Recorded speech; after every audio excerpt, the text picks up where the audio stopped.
Seguimos esta noche en Reporte Estelar hablando sobre el TIAR, el Sistema de Asistencia Mutua Recíproca. Fue firmado en septiembre del año 1947. En estos momentos se ha planteado como la solución a lo que se está viviendo en Venezuela. Esta conversación la sostenemos esta noche con Rosario Orellana. Ella es especialista en la materia internacional.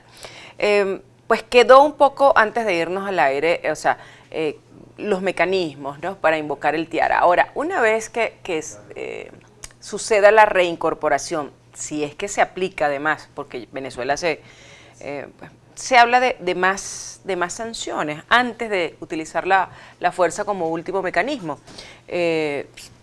Quizás a lo mejor se le ha metido un freno en la Asamblea Nacional que no se aprobó pues de una por la reanudación de las conversaciones entre la oposición y gobierno en Barbados. ¿Cree usted que eso haya influido un poco?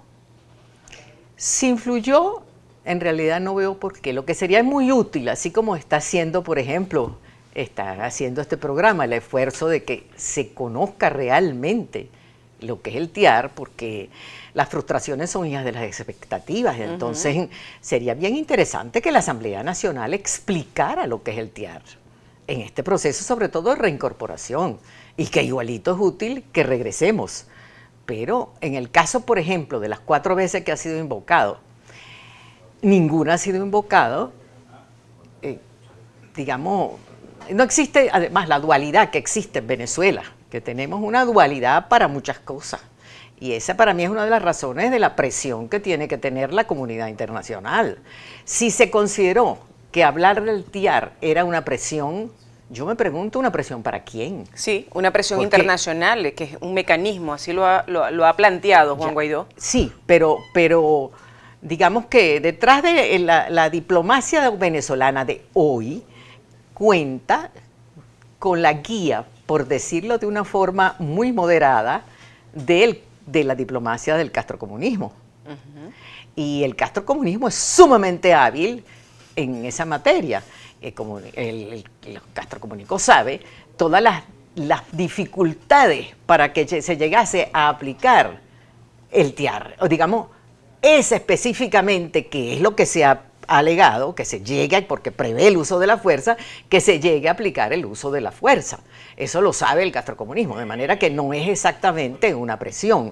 Con respecto a Barbados, que yo más bien llamo Oslo, porque eso nació allí, estimo que en la historia registra muchísimos casos en los que, en paralelo con el fragor de cruentas batallas, la diplomacia está dialogando para negociar. Y digo dialogando para negociar, hay quienes distinguen entre diálogo y negociación. Para mí, cuando se habla de un diálogo de esa naturaleza de solución de conflictos, en esa acepción que la trae el diccionario de la Real Academia, se habla de negociación. Y además, ¿cómo se negocia sin dialogar? Entonces, pero lo que quiero Yo creo que decir, no debe satanizarse el diálogo, sobre todo si se busca el evitar un conflicto a todo lo que se está viviendo. Si se logra una solución pacífica, que además es lo que se prevé y lo que se desea, pues bienvenido sea el diálogo. O sea, no tiene que satanizarse. El problema es que siempre debe pues estar muy claro, además, ¿no? Sí, y además que esa experticia, esa experiencia de tantas veces ha dado pues una experticia donde hay unos principios básicos para dialogar, no es de cualquier manera, para dialogar, para negociar, digamos, no es de cualquier manera. Por ejemplo, un punto básico, y esas cosas se plantean antes, sobre todo cuando hay un intermediario internacional, y en este caso, cuando Noruega propone el diálogo-negociación, desde mi ventana, como digo, porque depende de las cosas que uno vea, depende de la ventana donde se coloque, claro, ¿no? Sí. Entonces, por eso no descalifico ninguna opinión.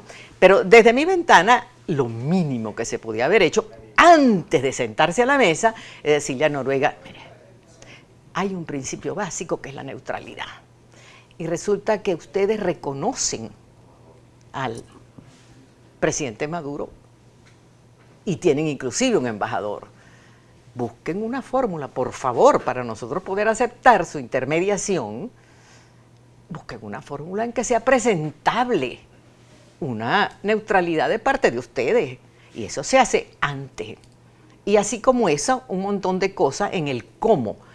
Hay quienes sostienen, y y lo más probable es que eso sea así, que nosotros no tenemos la fuerza suficiente para hacer una solución y que la solución, como la comunidad internacional tiene tantos deseos y tanta necesidad de que Venezuela, sobre todo la región, de que en Venezuela cambien las cosas, entonces que podrá haber que la solución está ya negociándose o la solución que se vaya a presentar, la ruta que se vaya a presentar, el cómo vamos a intentar cambiar, vendrá de la comunidad internacional. Para mí eso no significa que lo que se haga aquí, lo que hagan los nuestros, carece de importancia, aunque eso sea cierto. Tomando en cuenta lo que usted me está diciendo, que ya hay una falla importante, de forma bien importante que hay que tomar en cuenta, que es la neutralidad en estos casos de Noruega para iniciarse una mediación.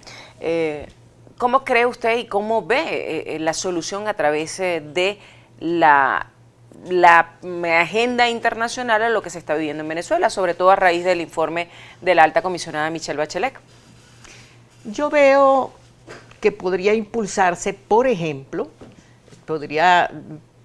inclusive expresidentes o presidentes en ejercicio, podrían con mucho respeto, respetuosamente dirigirse a la Corte Penal Internacional, porque sería sumamente importante que ese informe tan contundente de la señora Bachelet, pues sirviera para que por fin se abriera una averiguación formal, se iniciara una investigación formal del régimen de Nicolás Maduro.